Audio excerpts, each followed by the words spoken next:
Morning बच्चों, आज हम पढ़ेंगे संधि के बारे में कि संधि क्या है, संधि शब्द की उत्पत्ति किस प्रकार हुई है और संधि के कितने भेद होते हैं, इस बारे में हम पढ़ेंगे। तो सबसे पहले संधि शब्द की व्युत्पत्ति या उत्पत्ति यानी संधि शब्द का जो निर्माण है वो किस प्रकार हुआ है। तो संधि शब्द में मुख्य रूप से सम उपसर्ग है, धा मूल धातु है और की प्रत्यय है। इस प्रकार संधि शब्द की जो उत्पत्ति है वो सम प्लस धा प्लस की, इन तीनों को मिला के और शब्द बनाए संधि।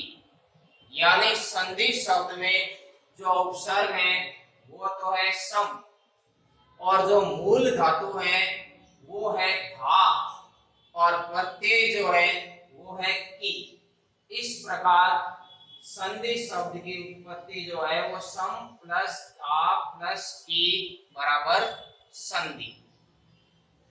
अब ये जो संधि शब्द है यह शब्द पुल्लिंग का है।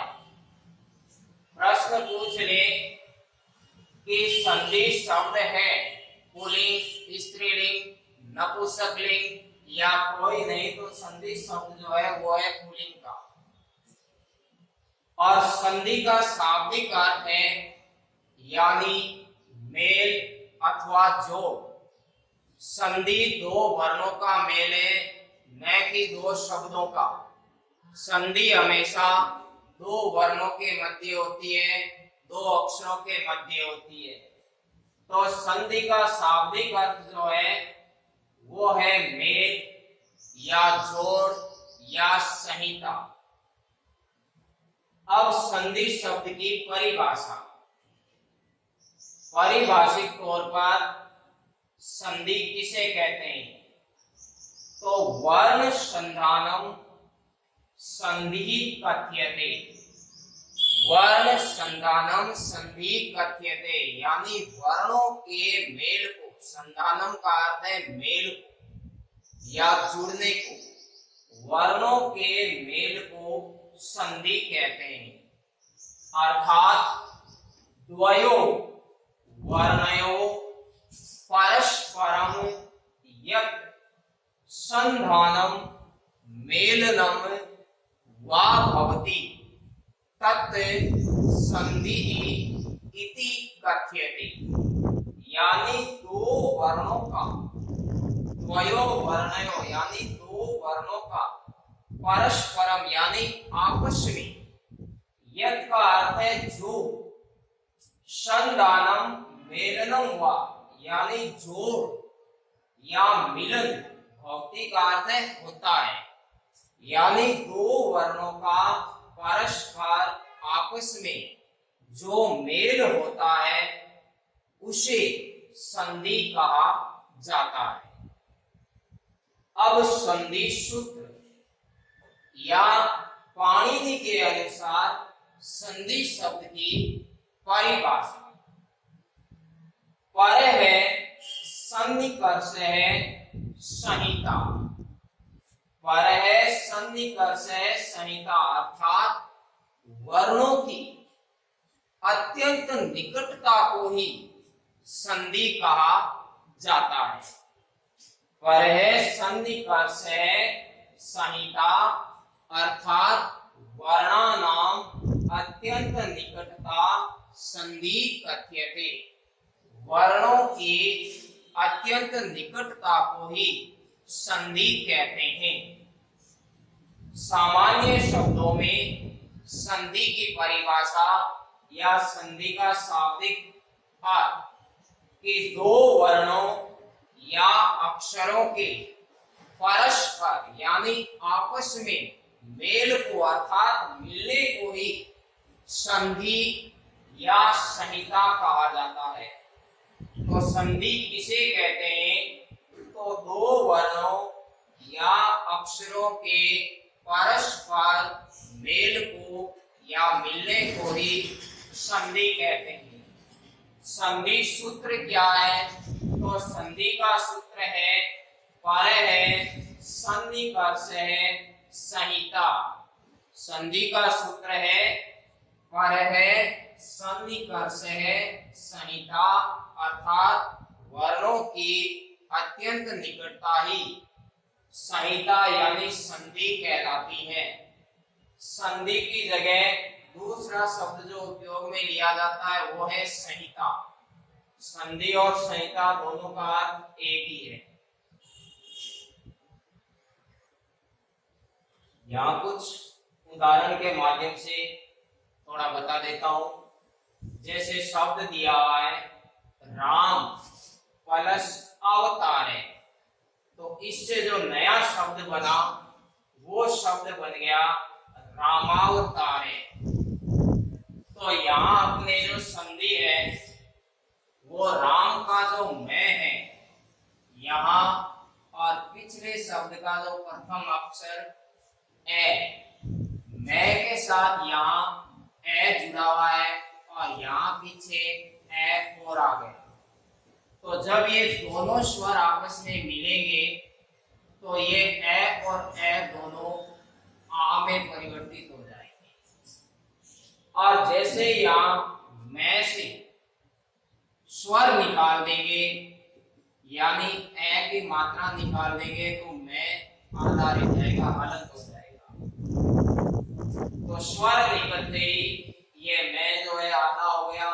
अब इधर पीछे ए और इसका ए और ए जब दोनों आपस में मिलेंगे जुड़ेंगे तो इनसे जो ध्वनि निकलेगी वो दीर्घ स्वर की निकलेगी और ये बन जाएगा आमी। अब ये जो आ है इसकी मात्रा यहाँ इस मैं के साथ जुड़ जाएगी और यहाँ से ए का लोप हो जाएगा। इस प्रकार ये नाम बन गया रामावतार है। इसी प्रकार विद्या प्लस आलय, तो संधि प्रथम शब्द के अंतिम वर्ण और दूसरे शब्द के प्रथम वर्ण के बीच भी होती है। तो विद्या प्लस आलय, तो इन दोनों को जोड़ेंगे तो नया शब्द बन गया विद्यालय। इसी प्रकार इति प्लस आदि, इति प्लस आदि, तो इन दोनों में जब मेल होगा तो जो शब्द बनेगा वो शब्द बनेगा इत्यादि। तो इसको थोड़ा सा समझा देता हूं। इति प्लस आदि, इति में यहां ई की मात्रा है और पीछे आ आया हुआ है। अब इस इति की जो ती बनी हुई है इसमें से ई को निकाल देंगे तो ये तय आधा रह जाएगा और ये जो ई है ये में बदल जाएगा। और जब इस आ की मात्रा इस ये के साथ जुड़ेगी तो ये बन जाएगा या। यानी इस प्रकार इति प्लस आदि इन दोनों शब्दों के संयोग से शब्द बन गया इत्यादि। ये यण संधि का उदाहरण है। अगला है शुद्धि प्लस उपास्य, तो इससे जो नया शब्द बना वो हो गया शुद्ध्योपास्य। इसी प्रकार एक प्लस एकम, नया शब्द बन गया एक एकम। इसी प्रकार सदा प्लस एव, तो नया शब्द बन गया सदैव।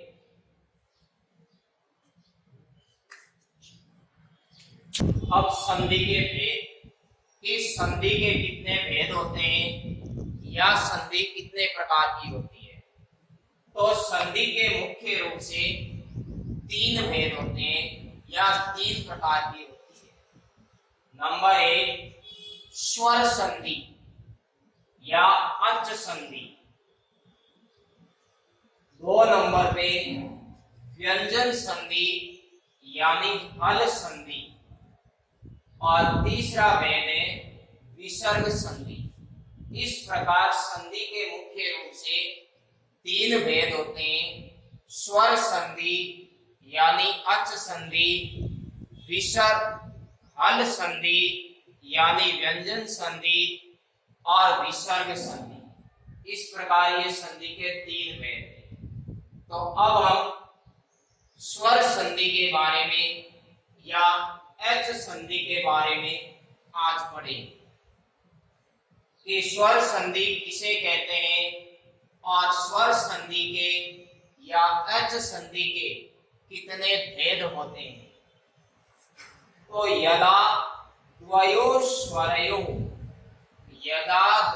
स्वरयोः संधानं मेलनं वा भवति तत्संधानं स्वर संधि या अच संधि कथ्यते।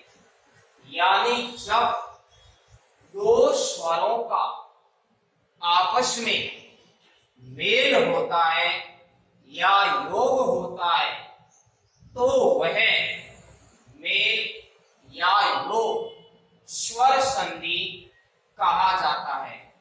यानी स्वर के साथ स्वर के मेल को स्वर संधि या अच संधि कहते हैं।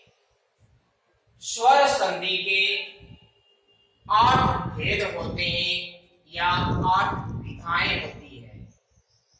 तो उनमें पहला यण संधि, दूसरा अयादि संधि, तीसरा गुण संधि, चौथा वृद्धि संधि, पांचवा दीर्घ संधि, छठा भेद है पूर्व रूप संधि, सातवां भेद है पर रूप संधि, और 8वां भेद है प्रकृति भाव संधि।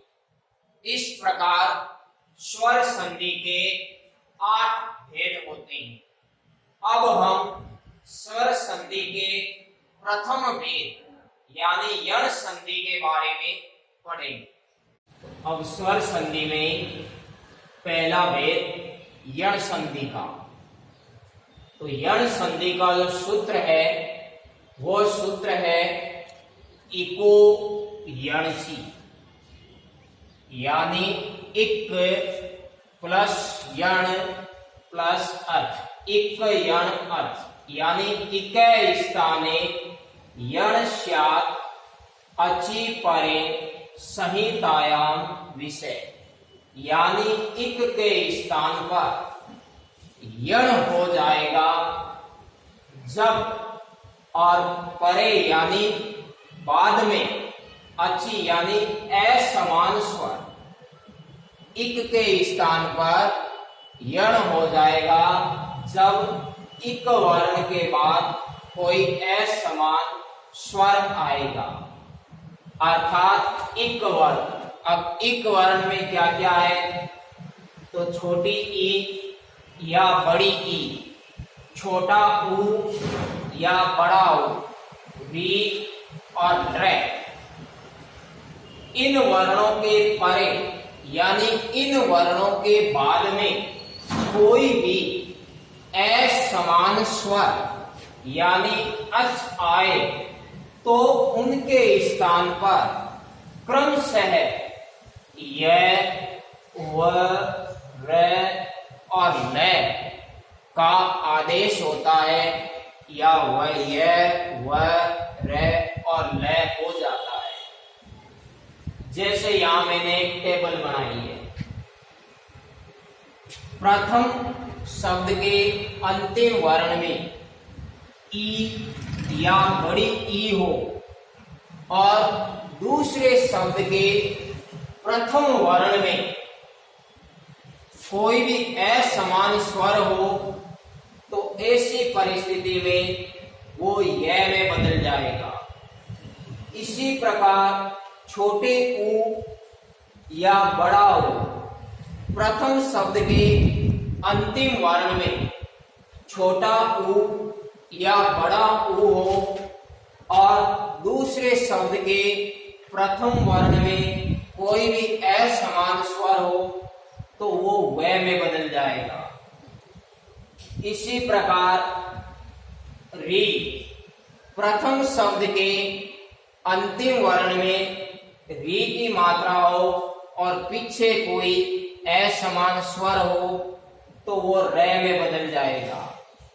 इसी प्रकार द्र यदि प्रथम शब्द के अंतिम वर्ण में और द्वितीय शब्द के प्रथम वर्ण में अंतिम शब्द में अगर रे की मात्रा है और द्वितीय शब्द के प्रथम वर्ण में कोई भी अच यानी स्वर है समान तो वो ले में बदल जाएगा। इस प्रकार ये यण संधि का सूत्र है इको यंची, यानी ई, उ, री और रे इनके स्थान पर यण यानी य, व, रे और ले हो जाता है। और इस संधि की पहचान का सबसे सरल तरीका है कि संभवतः यानी सामान्य तौर पर आधा अक्षर जो होगा वो या तो य से जुड़ा हुआ होगा या व से जुड़ा होगा। जैसे इत्यादि, अभ्युदय, यहां मैंने ये दो शब्द लिखे इत्यादि यानी आधा अक्षर वो या तो ये से जुड़ा हुआ होगा या व से जुड़ा हुआ होगा।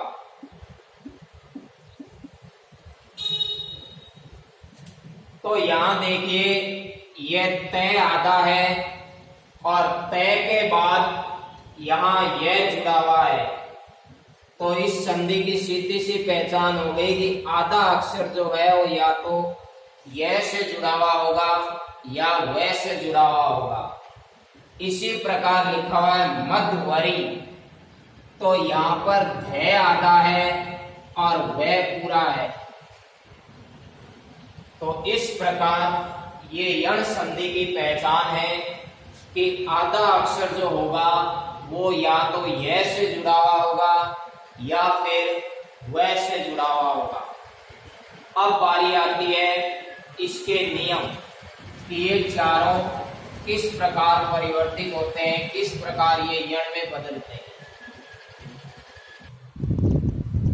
यण संधि का पहला नियम कि छोटी ई या बड़ी ई के बाद कोई भी असमान स्वर या अच आए तो वो जो ई वो य में बदल जाएगा और पीछे वो असमान स्वर जुड़ जाएगा।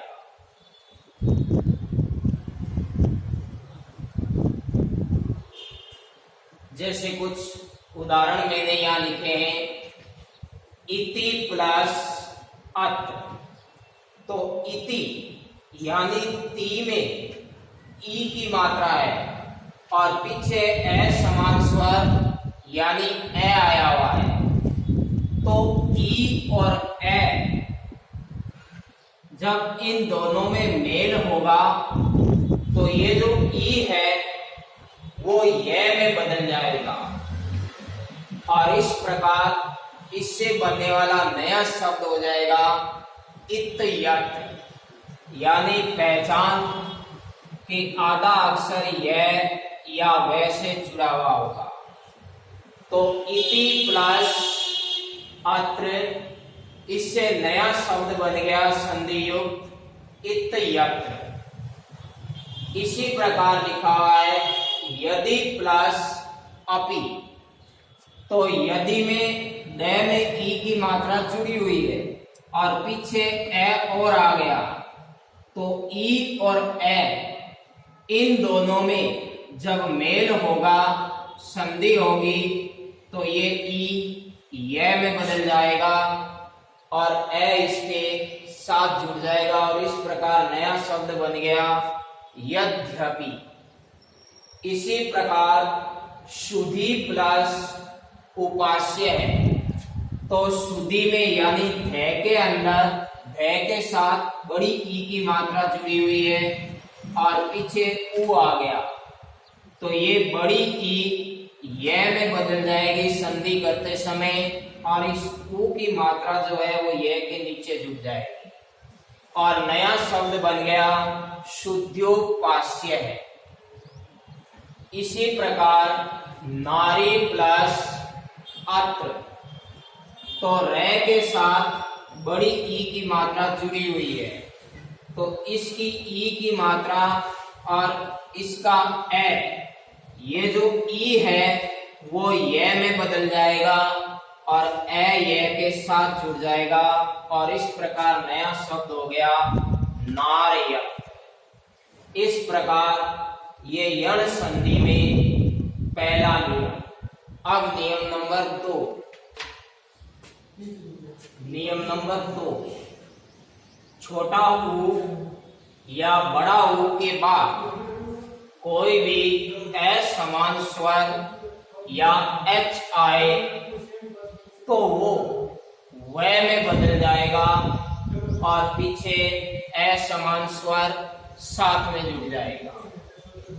जैसे अनु प्लस अय है, तो अनु यानी न के नीचे उ की मात्रा है, तो इसका उ और पीछे है समान स्वर यानी ए।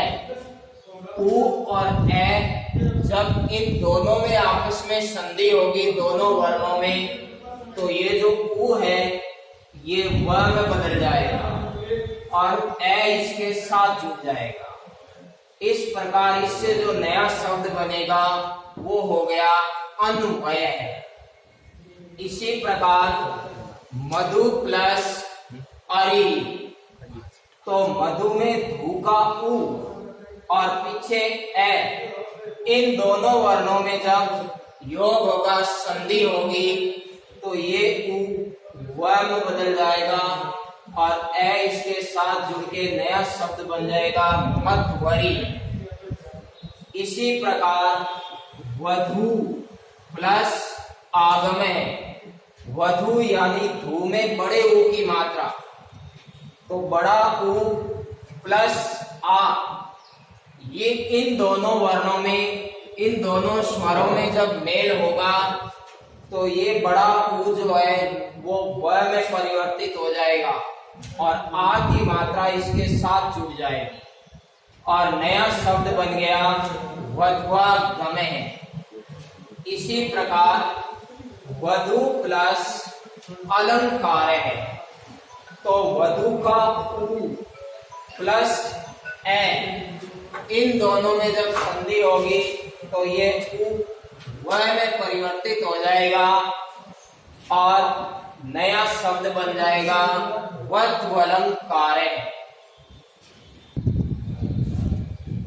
यण संधि का तीसरा नियम, री प्लस असमान स्वर, यानी री के बाद कोई भी असमान स्वर आए तो वो जो री है वो र में बदल जाएगा और पीछे वो असमान स्वर जो है उस रे के साथ जुड़ जाएगा।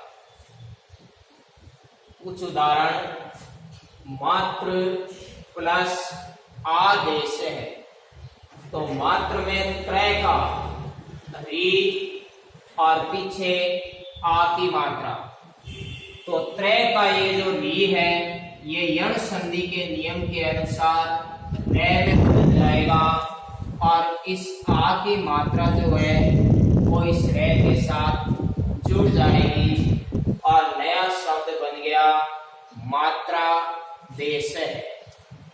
इसी प्रकार पितृ प्लस आज्ञा, तो पितृ में त्रय का री और पीछे है समान स्वर आ, तो ऐसी परिस्थिति में ये री रे में बदल गया और इसमें भी आ की मात्रा जुड़ जाएगी और ये हो जाएगा रा, तो नया शब्द बन गया पित्राज्ञा। प्रकार धात्र प्लस अंश है, धात्र अंश है। सवित्र प्लस उदय है, सवित्रोदय है। तो इस प्रकार ये भी जो है यण संधि के नियम के अनुसार रे में बदल जाएगा। अब चौथा नियम, अब यण संधि का एक चौथा नियम कि रे के बाद यदि कोई भी असमान स्वर आए तो वो जो र है वो उस लय में बदल जाएगा और उसके साथ वो असमान स्वर जुड़ जाएगा। उदाहरण के लिए यहाँ मैंने 3-4 शब्द लिखे हैं, जैसे र प्लस आप प्रति, तो इस र का र और पीछे आ, तो यण संधि के नियम के अनुसार ये जो र है ये लय में बदल जाएगा और आ की मात्रा इसके साथ जुड़ जाएगी। इस प्रकार इससे बनने वाला जो नया शब्द है वो होगा लाकृति। इसी प्रकार र प्लस अनुबंध है, तो ये र और ए इन दोनों में जब संधि होगी तो ये जो यण संधि के नियम के अनुसार ये जो र है वो ल में बदल जाएगा और ए इसके साथ जुड़ जाएगा और जो नया शब्द है वो बन गया लनुबंध। इसी प्रकार र प्लस आदेश है तो नया शब्द बन गया लादेश है। तो बच्चों इस प्रकार आपकी ये यण संधि जो है वो पूर्ण हो गई है। अगले वीडियो में मैं आपको इस यण संधि के कुछ उदाहरण और लिखवाऊंगा जो आपको अपने घर से अपनी नोटबुक में कॉपी में करने हैं और उन उदाहरणों को मैं यहाँ दोबारा समझाऊंगा। अगर कोई गलती है तो आप इससे मिलान करके उसको सही कर सकते हैं।